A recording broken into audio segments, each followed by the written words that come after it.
Senator Caballero was the first female mayor elected in the city of Salinas and the first Latina elected to represent the 28th Assembly District in 2006. She was appointed to serve in the cabinet of Jerry Brown as the Secretary of Business, Consumer Services, and Housing Agency. She's a graduate of UCLA Law School. She was a small business owner and a partner law firm with Caballero, Matcham, and McCarthy in Salinas and Hollister, and she has served as your state senator since 2018. Now it is my pleasure to introduce Senator Anna Caballero. Good morning, everybody. Good morning, everybody, and thank you for joining today's webinar. And Ana Velasquez was very modest. She now serves as the mayor of Soledad, and we're very proud of her for that. She does great work. As you heard, I'm the state senator that represents a very large district. And what's important about the district is we have a lot of small businesses. I'm excited about today's webinar and the opportunity to share valuable information, tools, and resources to help your small business. And as you heard, over 30 years ago, I, along with 3 partners, opened my own small business to offer legal services to people who normally don't have the opportunity to talk to attorneys. We worked together for 25 years, and I know how hard it is to be successful, how hard it is to meet payroll, and to manage daily operations. That's why I worked so hard to author and pass Senate Bill 87 during the COVID pandemic, when many businesses were forced to close or to change how they operated. SB 87 provided $2.1 billion in grant opportunities to help small business owners in the state to stay in business, to pay their debts, and to meet their obligations. My staff and I visited dozens of small business owners and staff in each county across the district to listen and to help where we could. Small businesses power California's economy. They employ millions of our neighbors and are essential to the vibrant, diverse landscape that makes our state unique. In that vein, because of feedback that we've received from small business owners in the district, I've invited California State Treasurer Fiona Ma to share the latest information available to assist you in your business endeavors. We all want strong, healthy businesses in our communities. So a big thank you to Treasurer Ma and her staff for the opportunity to have a discussion about what resources are available and to get answers to frequently asked questions. Treasurer Fiona Ma was elected in 2018 and is the first woman of color to serve as, and also the first woman certified public accountant elected to the position. The State Treasurer's Office provides financing for schools, roads, housing, recycling and waste management, hospitals, public facilities, and other critical infrastructure that better the lives of California residents. California is the world's 5th largest economy, and Treasurer Ma is the state's primary banker. We are fortunate to have her leadership, and I'm thankful that she is with us this morning. On a more personal note, Treasurer Fiona Ma and I served years ago together in the Assembly, and she's smart, committed, and hardworking, and I'm proud to call her a friend. Thank you, Treasurer Ma, for your hard work, for helping to make small businesses stronger and more profitable. Thank you, Senator Caballero, for hosting today's small business webinar. Happy National Small Business Week. To all the small business owners, you are the lifeblood of our, of our communities. And for many of us who immigrated from other countries, we may be certified or licensed in our old countries, but when we come here, we have to catch up. And a lot of us open small businesses. And so like the senator, I also started my professional service with a Big 8 accounting firm, stayed for 5 years, and then opened up my own practice at the age of 28 years old, where I also work directly to help women and minority small business owners thrive. And over the past 20 years, this has still been my priority. So I'm very happy that as the state treasurer, not only am I the banker where I take in the money and invest and issue the bonds, but we also fund and finance everything from affordable housing to schools, hospitals, children's hospitals, public transportation, advanced manufacturing, small businesses. We have 5 savings programs, and I sit on CalPERS, CalSTRS, California Earthquake Authority, the iBank. So if anybody needs or wants money, please come try us first. So today we have a great group of leaders from my different agencies that are going to talk about our CalCap for small business. These are small business participating lenders who are incentivized to lend to those that are having perhaps a hard time finding traditional lending. We also have an expert talking about Cal Savers for those who don't have a retirement savings plan. And then there is another speaker talking about Go Green financing. If you want to save money at your house, business, or multi-unit apartments, Go Green financing is a great alternative funding source and really there to help everybody save money on their utility costs. So thank you, Senator Caballero. I just want to spend 1 minute talking about Cal Kids. That is also another initiative, thanks to you and the governor during the surplus years where you allocated $2 billion for free money for child savings accounts. So every first through 12th grader on free and reduced lunch is eligible for $500. If they're a foster youth, another $500, and if they are homeless, another $500. So we really need to reach out to 4 million young people who are eligible for this free money through trusted advisors like yourself. And so I thank you. Please, parents, claim your money at calkids.org. This is free money, so your kids can go to higher education or an apprenticeship program and have that hope that people are rooting for them, especially here at the state. So thank you so much, and I hope you enjoy the seminar here today.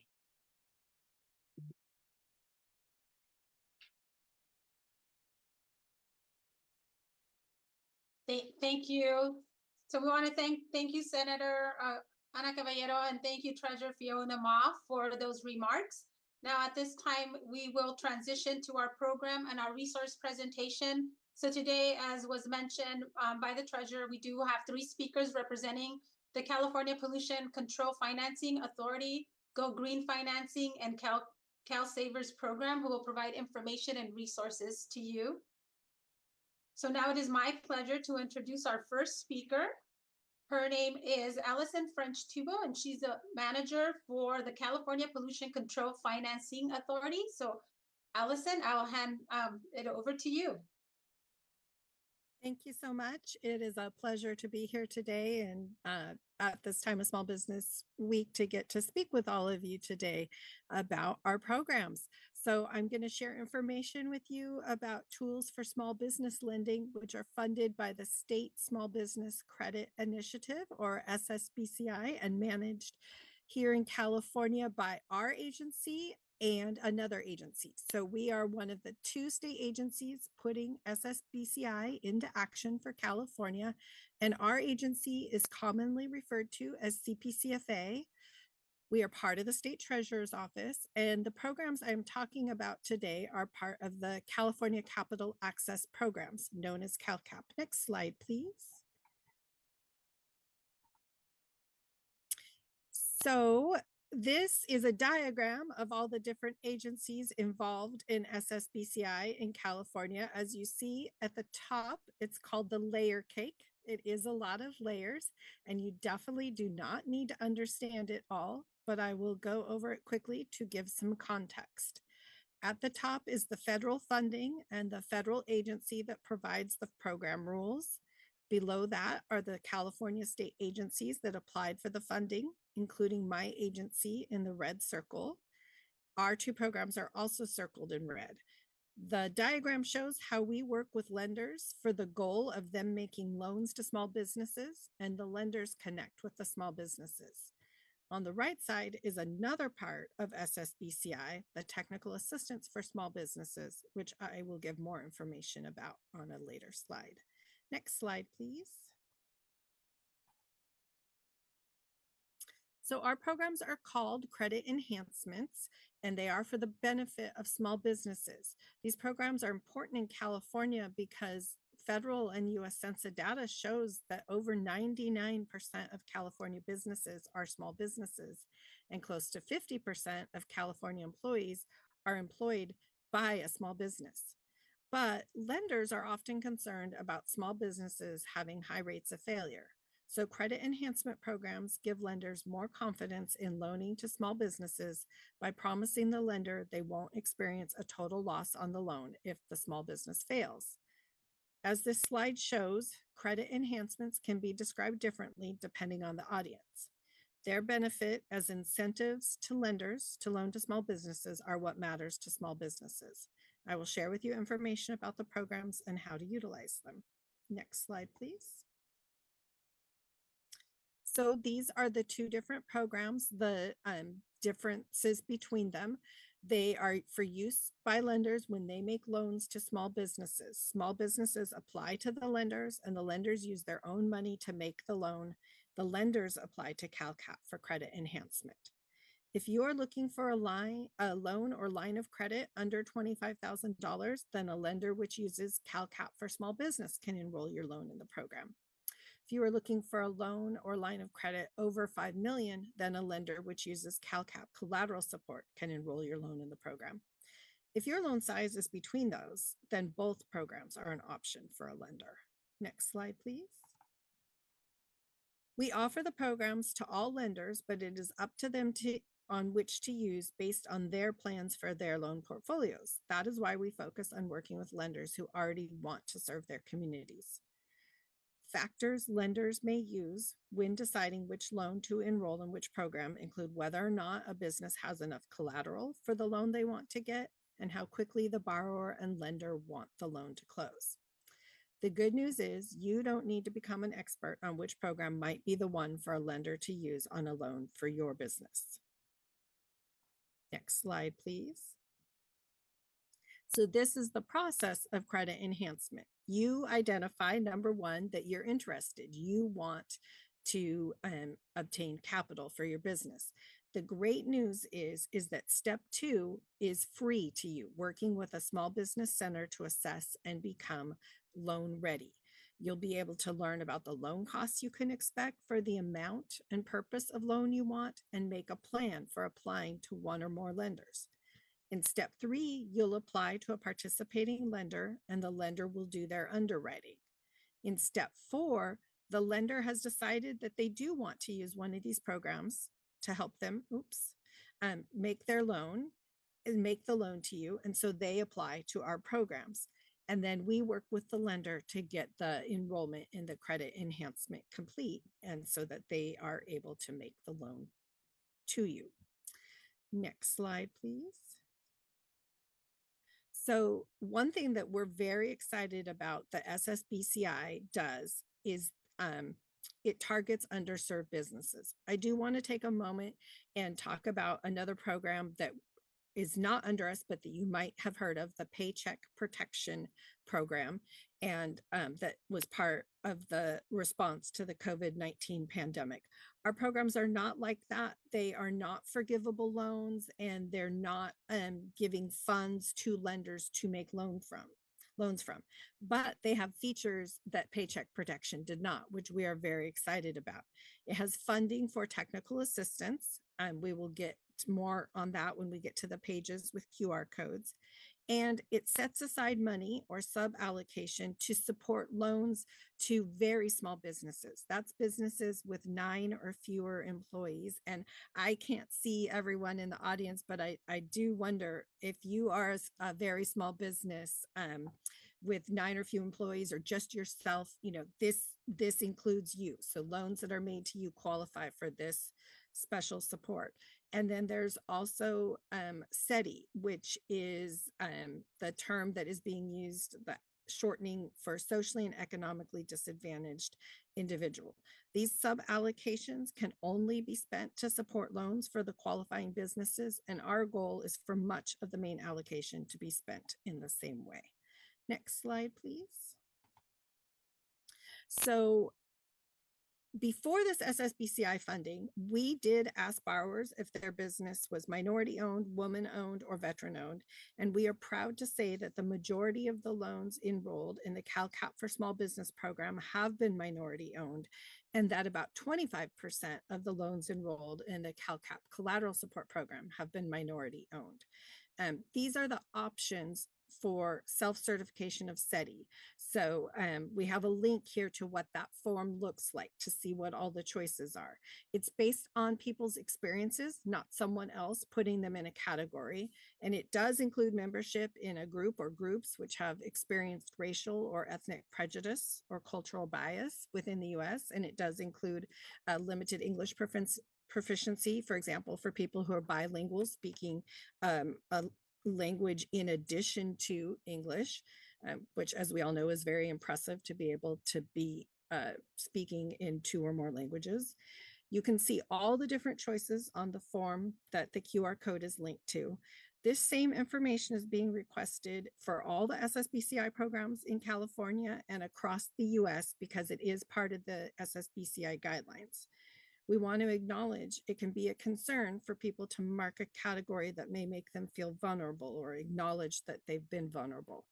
But it can also be a good thing to use the form to show who the small business owners in California are. For example, it's people who are the global majority, those who speak Spanish, those who are immigrants, or the children of immigrants.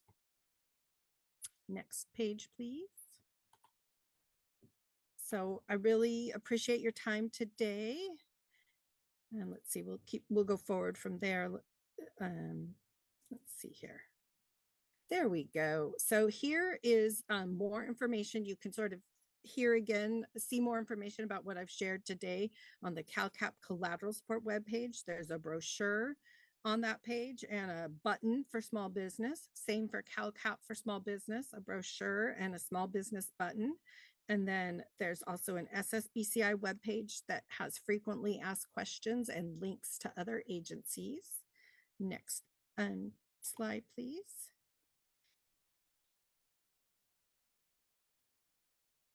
Let's see. Can we advance?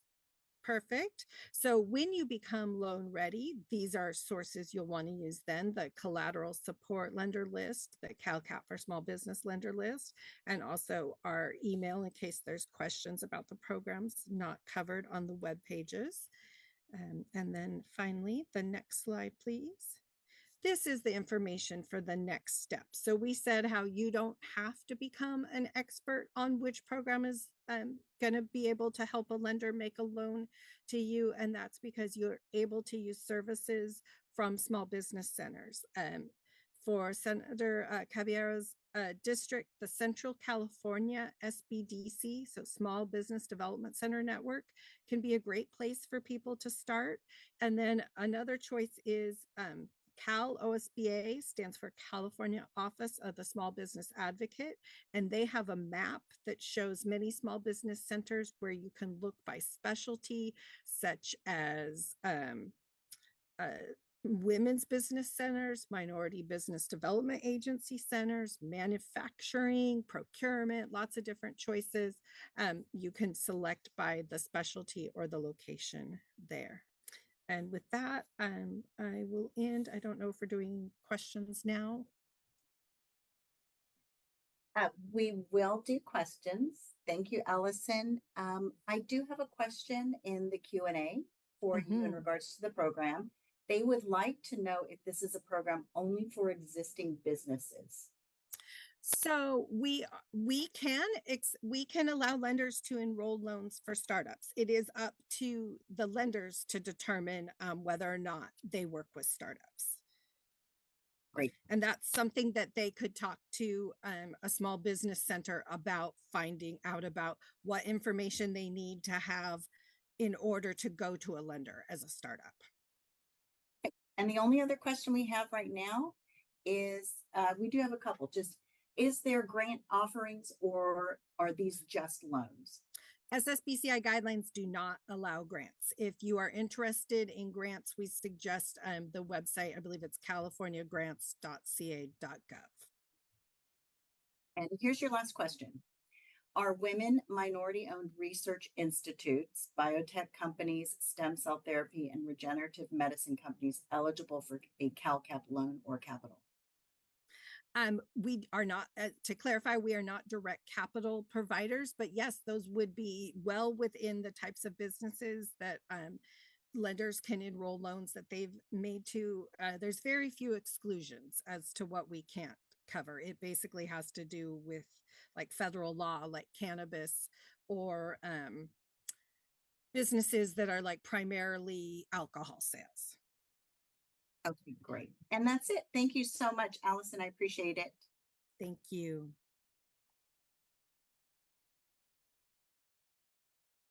Thank you, Allison. Thank you for providing all that wonderful information for our small businesses. Now it is my honor and pleasure to present to you the next speaker, which is Tracy Huckel. She's the outreach specialist for Go Green Financing.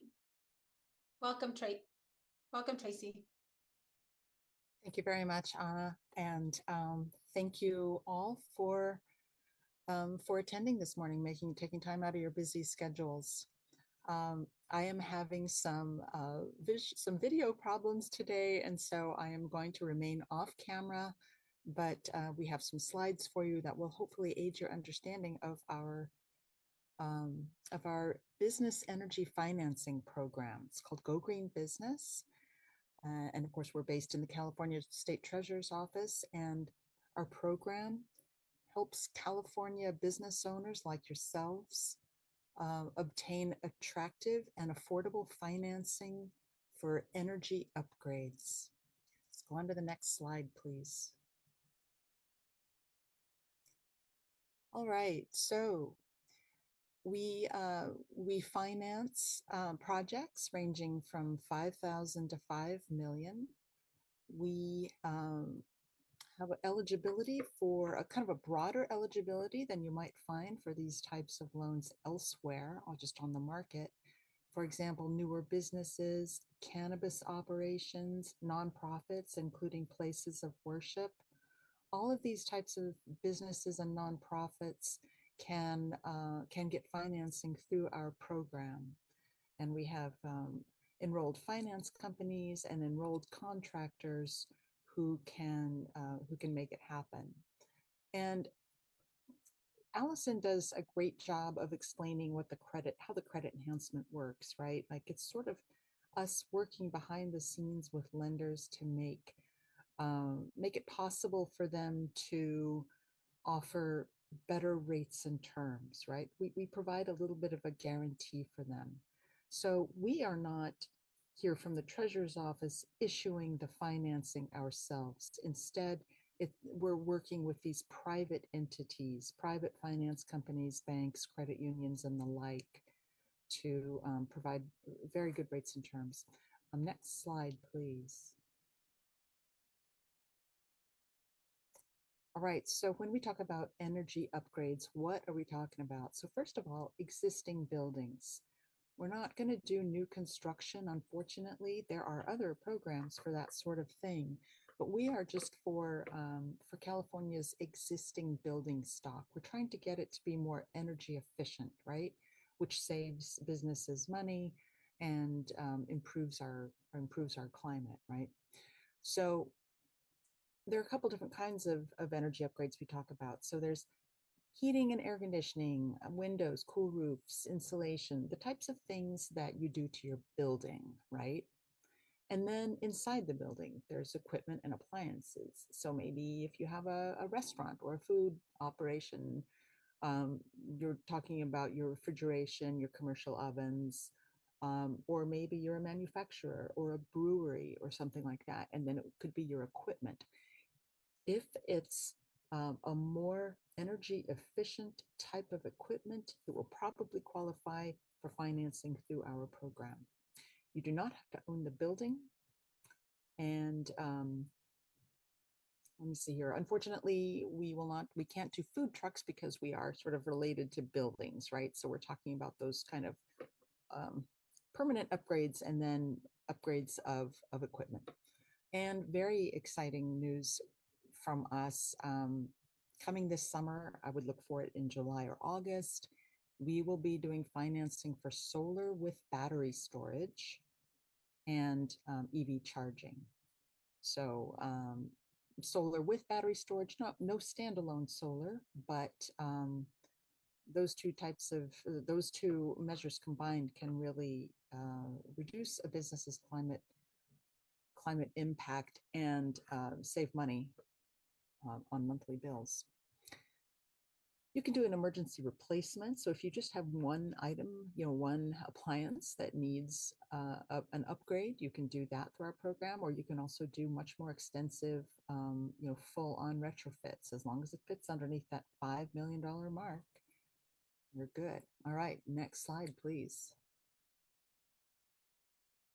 What kinds of industries? Well, an awful lot of industries will qualify for financing through us: food service, hospitality, retail, farming, office space. We do a lot of commercial laundry, and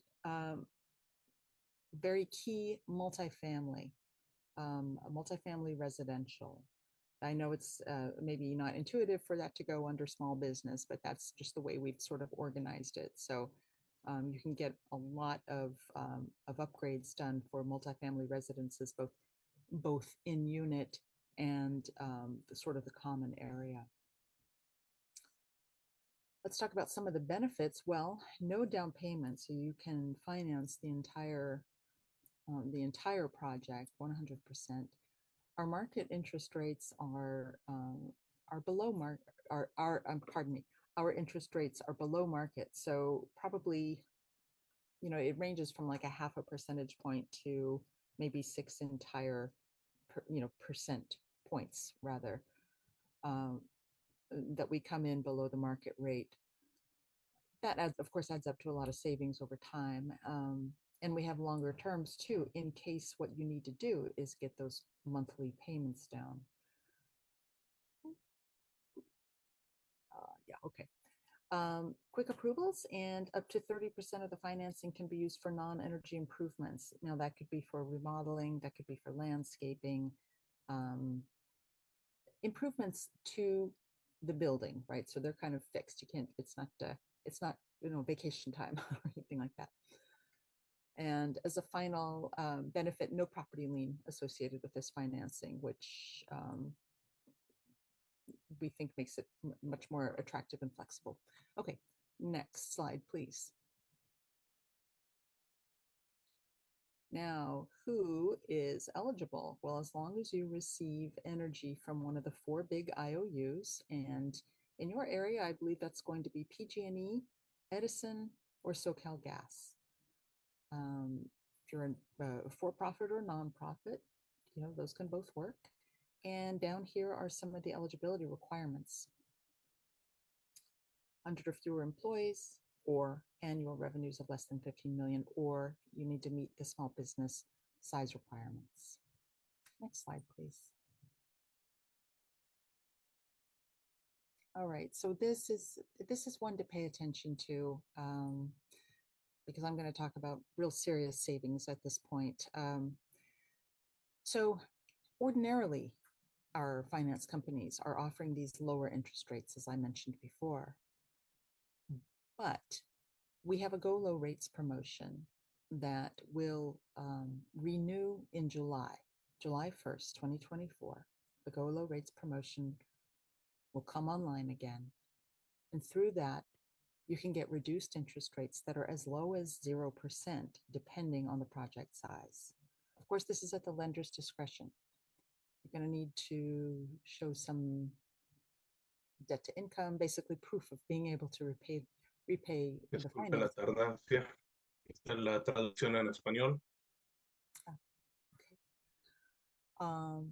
Let's go ahead and go on to the next slide and see. Vamos a pasar a la siguiente.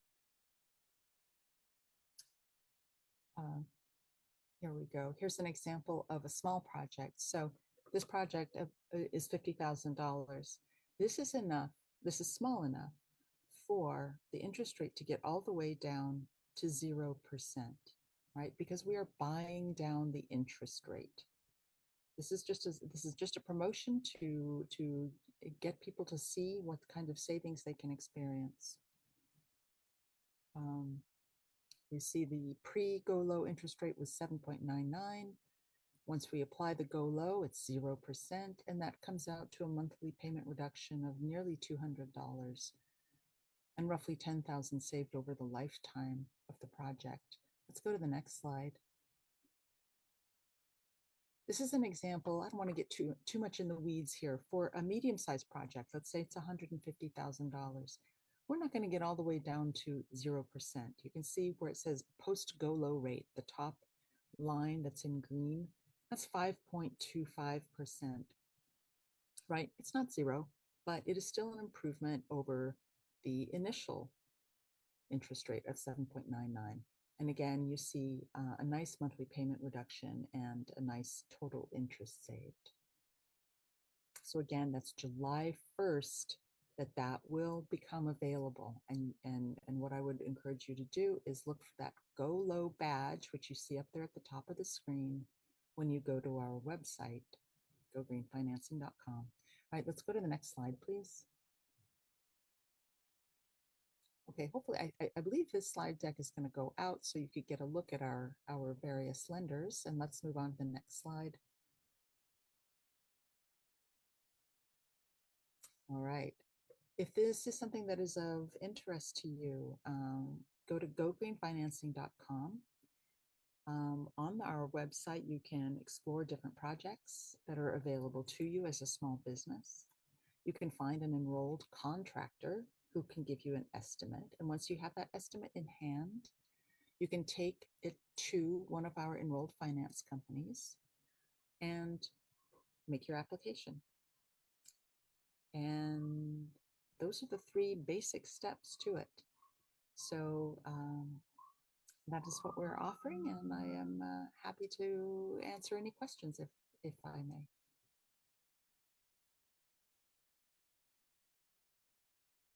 Great, thank you, Tracy. Let me go ahead and check the Q&A. We do have some questions that have come in. One question in regards to the program, is it available about for healthcare facilities?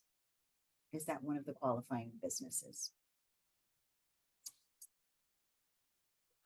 Let's see here, healthcare facilities. I mean, as long as any facility that meets the requirement that I was talking about before, I have a feeling healthcare is probably more public sector. So if it is a public sector kind of business, I don't think that's going to work for us. It's got to be a small business.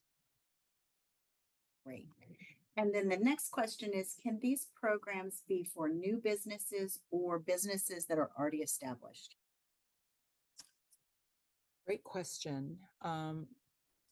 We have somewhat relaxed requirements for new businesses. I think a person needs to have, or a business needs to have been in operation for 12 months. So not brand new.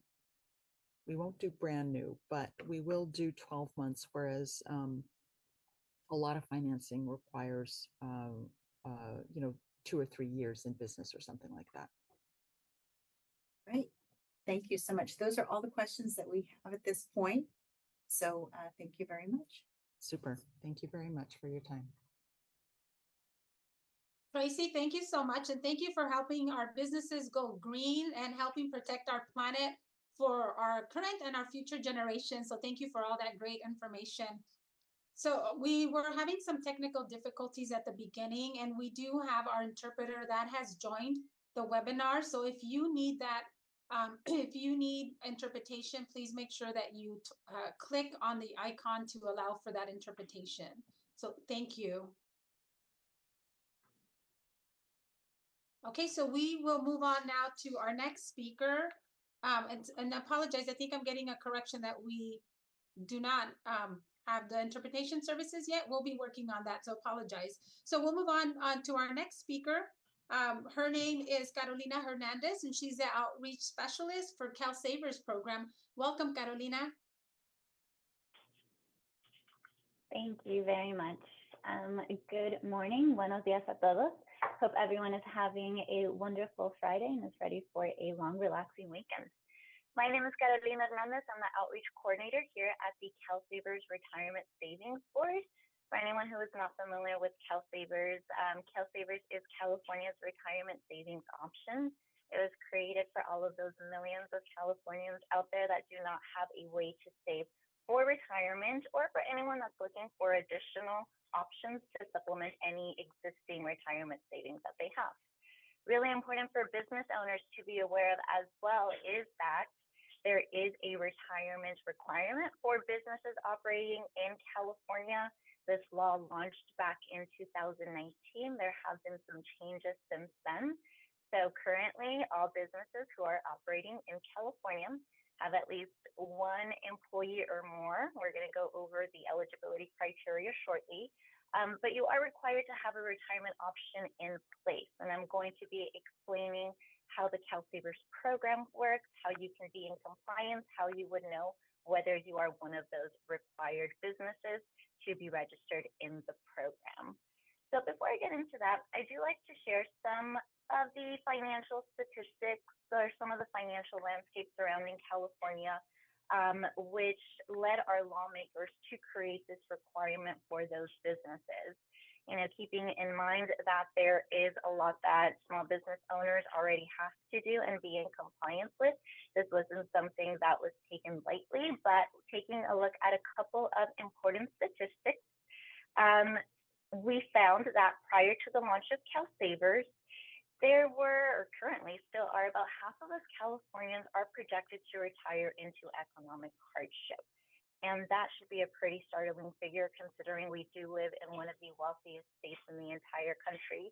Yet half of our population is projected to have some difficulties once we come to the end of our career and are really set to start those golden years. And what we found from those studies also was that one of the key facts is that there were also about 7.5 million Californians who did not have a way to save for retirement at their workplace.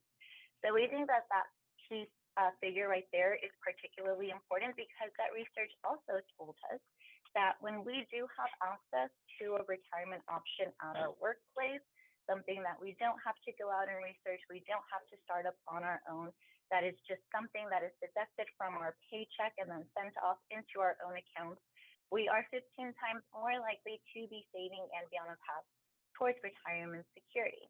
Now, if that program also features automatic enrollment where it isn't an opt-in option, it's just automatically done for us, then that statistic bumps up to 20 times more likely. So knowing that the best way to get people saving and on a path towards retirement security is through the workplace, the California legislature created this new employer mandate for all of those businesses that are already not offering or currently are not offering a qualified retirement plan. We do have a whole list of what is a qualified retirement plan on our website, but it's going to include more of your streamlined options like your 401ks, your simples, your IRAs, your pensions. There's a whole long list that you can look into if you are one of those businesses that already has a plan and wants to compare whether yours is one of those that exempts you from this mandate. So as of 2023, that mandate states that those California businesses who are averaging at least one employee, that employee does need to be an eligible employee, meaning that they are 18 years or older and they are not the owner of the business, must register for CalSavers and facilitate those employees access to the program. Now, before 2023, when the program originally launched, that requirement was for businesses who had an average of 5 or more employees. But there was an Assembly Bill 1126 and went into effect at the beginning of last year, and it did expand eligibility to just one employee. So what that means is that if you're a business who is already offering a qualified retirement plan based off of our list from those eligible plans, you're already exempt, you are in compliance. If you do start a plan by your registration deadline, you will also be in compliance. And for any employer who just wants a simple and free way to comply with this mandate, you're welcome to register with CalSavers. Now, how we determine your eligibility is that we receive your business information from ADD. They provide us with the number of employees that you've reported to them for a full calendar year, so January to December. We then take the averages of those numbers to determine what your average number of employees is. Now, eligibility is not based on how many employees you have today, but rather a look back at last year's average. And if you are identified as an eligible employer, you'll be contacted by the program and given information on how to proceed. Now, for your employee eligibility, who is able to participate, we are looking at all of your employees with California W-2 wages who are 18 years or older and have a Social Security or an ITIN. ITIN holders, it was really important for us to grant them access into this program because knowing how diverse the population here in California is, and that financial products are sometimes things that are excluded from participation for folks that don't have a Social Security and are working with an ITIN. It was really important for us to be able to grant access to that population as well. So that means that when we are taking an average count of your employees, we are only looking at those W-2 employees who are 18 years or older. So if you do have any contractors, they do not count towards your average for eligibility. They are welcome to register on their own. They just will not be joining through your employment. If you have any, your owners and officers of the business, keep in mind that sometimes those are also W-2 employees. So we also do count them for your average for eligibility. But as I mentioned, if the owners are the only employees of the business, you are welcome to exempt for those reasons as well. So any employee that does meet that eligibility criteria should be added to your CalSavers account, and you are required to add them and give them the opportunity to participate. We also do like to mention that we are not intended to replace or compete with any existing employer-sponsored plans. The overall goal here is to increase participation in the entire market, not just in CalSavers. Now, next I'm going to go over registration deadlines. Now, every spring, we receive fresh information from EDD, which tells us how many employees you reported to them for the previous calendar year. And then we use that to calculate what your average number of employees is. If we have determined that you have had at least 5 in the previous calendar year, which was the original mandate, then you are subject to this mandate, and we're going to begin sending you notices, both by email and paper mail, just to let you know that you do need to register and that your business will have until the end of the year, December 31st, to get into compliance. We are currently in the process of analyzing last year's eligibility, so we'll be sending those notices out sometime in the summertime. Now, I did mention that last year, the legislature did expand the employer mandate to include those employers with at least 1 employee. So those businesses who were averaging 1 to 4 employees who do not have a qualified retirement plan in place are now also welcome to join CalSavers. And those businesses will have a compliance deadline of December 31st, 2025. Keeping in mind that this change is pretty recent, and these are those businesses that tend not to have an HR department or just be able to get an update on all of these requirement updates fairly quickly. We did want to make sure that we gave them enough time so that they are made aware of this change and can explore what their options are. Now, any business who has missed their deadline, we will be sending you enforcement notices, and we do encourage you to register as soon as possible so that you can avoid any penalties. There are also fees for non-compliance. So if this is you and you have been contacted by CalSavers, get in contact with us. Our goal here is not to collect penalties, but rather to provide access. And lastly, I'll also mention that CalSavers is open for individual registration.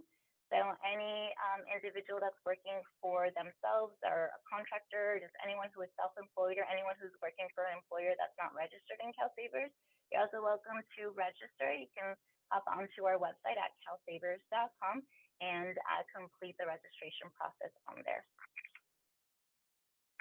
Now, the following are some of the key employer features that I wanted to share with you. These are some of the things that we had in mind when we were creating the program. Now, when the legislation initially passed, it was back in 2016. One of the very first things that we did was to engage a group of stakeholders that represented both the employer community as well as the interests of the consumers. What we wanted to know were what were the existing obstacles from the plans that were offered in the market that were making it difficult for employers to be able to offer retirement savings options for their employees. There were 3 particular hurdles that were reported. It was the administrative burden, the fees, and the fiduciary liability. So when CalSavers was designed, we addressed all 3 of those issues. We designed the program to be as easy as possible to facilitate. There are no program fees for employers, so there is no cost for your business to join CalSavers. And because employers are not sponsoring the program, they have no fiduciary liability. The board that I work for, the treasurer who you saw earlier, and all of our contractors are going to be the fiduciaries of the program. Now, in order to facilitate CalSavers, there are 4 key responsibilities that employers need to complete. The first 2 will be just a one-time account setup.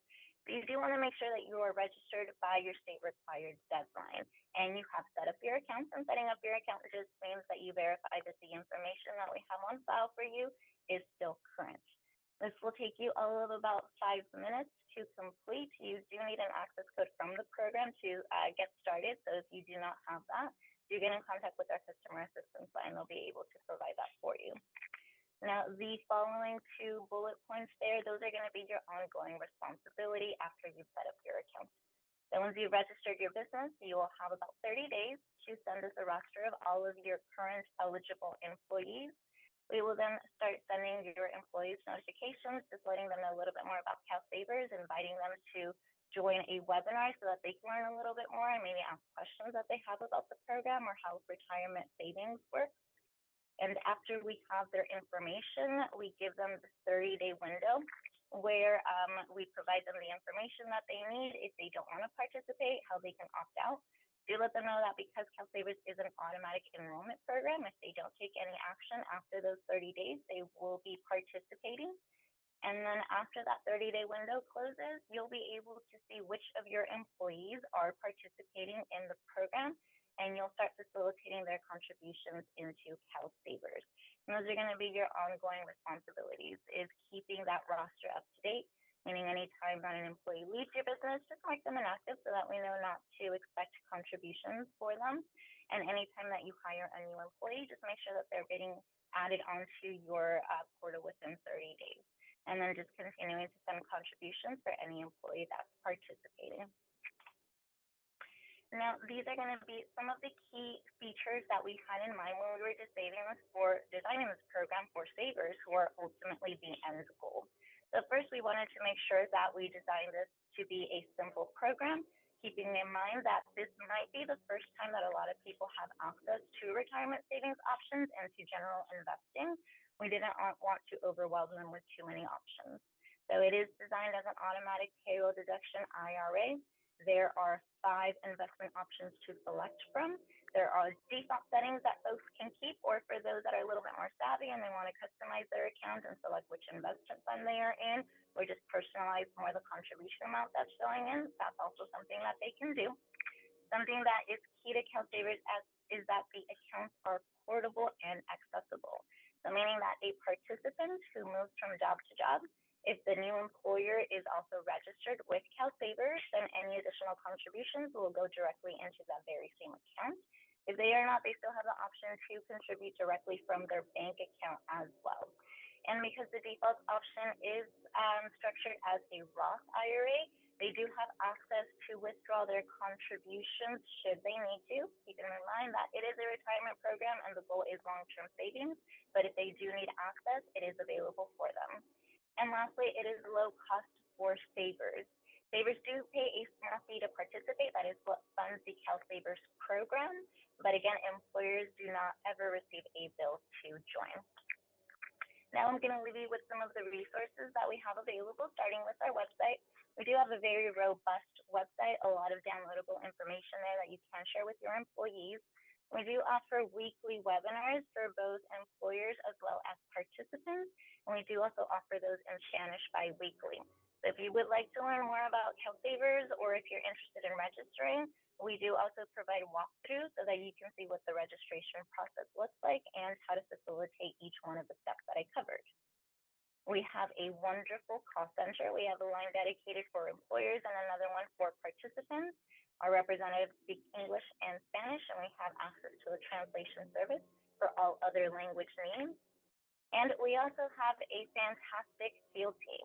Now, these are going to be folks that work directly with employers, helping them with the registration process, and they're also available for educational presentations for your members. And all of this is going to be, of course, at no cost to you. So that is going to wrap up the information that I have for you. Happy to take any questions if you might have those. Thank you so much, Catalina. I do have 2 questions that have come up in the Q&A. We do have the first is an LLC that does not generate a W-2 for the owner also required? So the key here is going to be that if you are reporting employees to EDB, that's how we determine your eligibility. If you do not have an account with EDB, you are not filing a form called the wages report that you fill out quarterly, reporting how much you paid your employees. We wouldn't even have a record of your business, and you wouldn't be required to register for CalSavers. You also wouldn't be able to register for CalSavers because you are not on our radar. Now, though you cannot register your business, you are always welcome to register individually. And if you maybe have contractors that you work with who are also interested and maybe they want a little bit of help where you can make the deduction on their behalf and send it to the program, that's a possibility. The only difference here is that you will not be able to register your business. You will be a what we call self-registered individual. The next question I have here is, do you have an idea as to the rate of return that is paid on these particular savings accounts? Yes, so we do have information on each of our investment options on our website. There you can see the historical returns. Though the program is fairly new and launched in 2019, most of the options that we have are off the shelf, meaning that you can go back and see the performance from a year, 3 years, 5 years, 10 years. If you go onto calsavers.com and you scroll over to the Savers section, you'll be able to see a detailed list of all of them. It'll give you an explanation of what they entail and be able to view what their historical returns have been. Just more of a clarification question. Someone is interested to find out if this is a program that is affiliated with CalPERS. No, so because of the name, we always kind of get a little mixed up. PERS is going to be a pension for public sector employees. CalSavers was created for private sector employees who did not have an option to save at their workplace, and also for anyone who wants to join on their own and either have it as a primary or secondary retirement account. Thank you so much. Those are all the questions we have for you today, and I'll go ahead and transfer this back to Anna. Thank you. Thank you very much. Well, thank you, everyone. And thank you, Carolina, for all that great information, helping and supporting our small businesses to stay in compliance and also to continue to support their employees and our workforce on expansion of retirement plans and also on saving for the future, which is really critical. So thank you. So everyone, thank you for joining us today.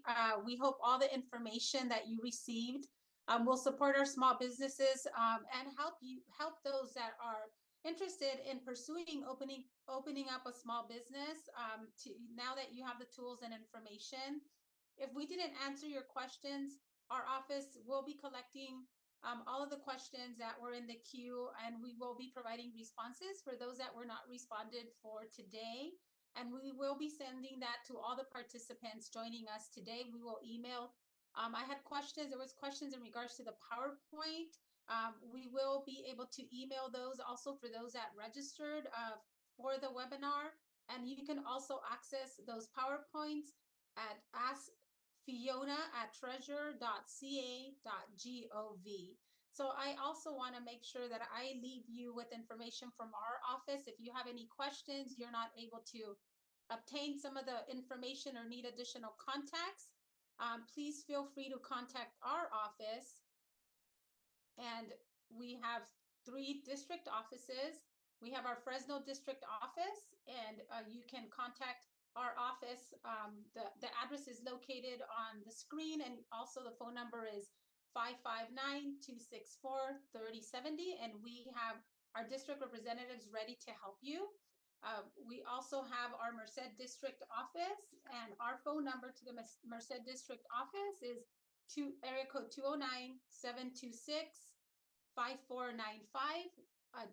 Again, we have district representatives in our Merced office ready to help you, and we also have a Salinas office.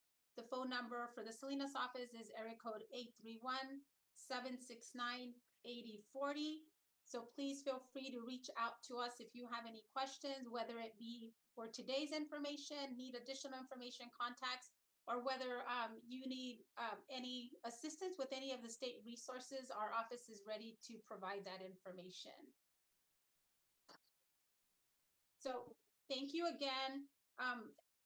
And please know, again, as you heard from the treasurer and from the senator, there is funding and money. There's money available for our small businesses, money available in different programs. So make sure that you take advantage of that. Please share with others that may not have been able to join us today.